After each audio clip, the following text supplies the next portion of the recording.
Railway സ്റ്റേഷനുകൾക്ക് മുന്നിൽ ധർണ നടത്തി. ഇപ്പോഴത്തെ കുട്ടികളുടെ IQ ലെവൽ വളരെ ഹൈ ആണ്. അത് നിലനിർത്തണമെങ്കിൽ പ്രോട്ടീനും കാൽസ്യവും അടങ്ങിയ ശുദ്ധമായ പശുവിൻ പാൽ ദിവസവും കൊടുക്കും. നിങ്ങൾ കഴിക്കണം.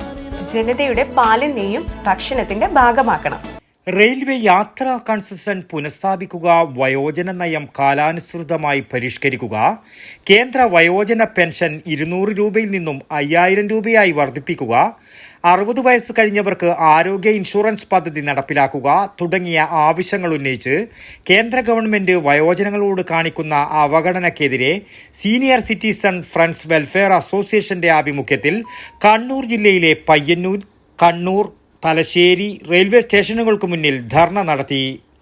പയ്യന്നൂരിൽ നടന്ന ധർണാ സമരം TI മധുസൂദനൻ MLA ഉദ്ഘാടനം ചെയ്തു. കോവിഡിന് മുൻപ് വരെ മുതിർന്ന പൗരന്മാർക്ക്, സ്ത്രീകൾക്ക് 58 വയസ്സിന് മുകളിലും പുരുഷന്മാർക്ക് 60 വയസ്സിന് മുകളിലും ഉള്ളവർക്ക് ഇന്ത്യൻ റെയിൽവേയിൽ പ്രത്യേക പരിഗണന കിട്ടിയിരുന്നു. ടിക്കറ്റിൻ്റെ കാര്യത്തിൽ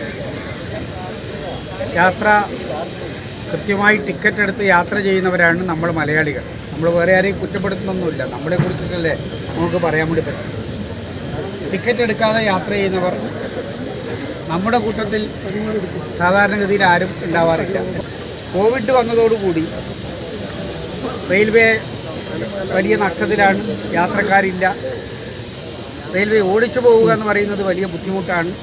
കേന്ദ്ര ഗവൺമെന്റ് വയോജനങ്ങളോട് വലിയ അവഗണനയാണ് തുടർന്നു വരുന്നത്. ഐക്യരാഷ്ട്രസഭയും ഇന്ത്യയിലെ സുപ്രീം കോടതിയും വയോജനക്ഷേമത്തിനായി നിരവധി നിർദ്ദേശങ്ങൾ മുന്നോട്ട് വെച്ചിട്ടുമുണ്ട്. അത്തരം നിർദ്ദേശങ്ങൾ പാർലമെന്റിൽ ചർച്ച ചെയ്ത് നിയമമാക്കി മാറ്റി മുതിർന്ന പൗരന്മാർക്ക് സുരക്ഷയും ക്ഷേമവും നൽകേണ്ട കേന്ദ്ര ഗവൺമെന്റ് ഇത്രവരെയായിട്ടും ഒരു നടപടികളും ആരംഭിച്ചതായി കാണുന്നില്ലെന്നും നിലവിൽ ലഭിച്ചുകൊണ്ടിരിക്കുന്ന ആനുകൂല്യങ്ങളും അവകാശങ്ങളും നിഷേധിക്കുകയാണ് ചെയ്തു വരുന്നതെന്നും കോവിഡ് കാലത്ത് നിർത്തലാക്കിയ റെയിൽ യാത്രാ കൺസെഷൻ പോലും പുനഃസ്ഥാപിച്ചിട്ടില്ലെന്നും ഇത്തരം സാഹചര്യത്തിലാണ് അനിവാര്യമായ ഈ സമരവുമായി സംഘടന മുന്നോട്ട് വന്നിട്ടുള്ളതെന്നും MLA പറഞ്ഞു. KV ഗോവിന്ദൻ ചടങ്ങിൽ അധ്യക്ഷനായി. C Karunakaran, KV Vasu, VV Ramachandran, KK Venugopalan എന്നിവരും സംസാരിച്ചു. News bureau, Payyanur. ശ്വാസം വലിച്ചോട്ടെ. എത്ര വയസ്സ് വരെ പാൽ കൊടുത്തു? 1 വയസ്സ് വരെ.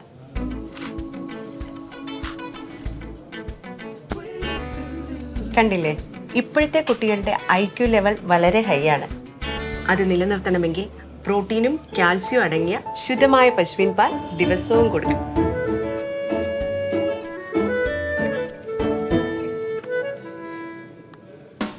ഇപ്പൊ ജനതാ പാൽ എല്ലായിടത്തും ഉണ്ടല്ലോ.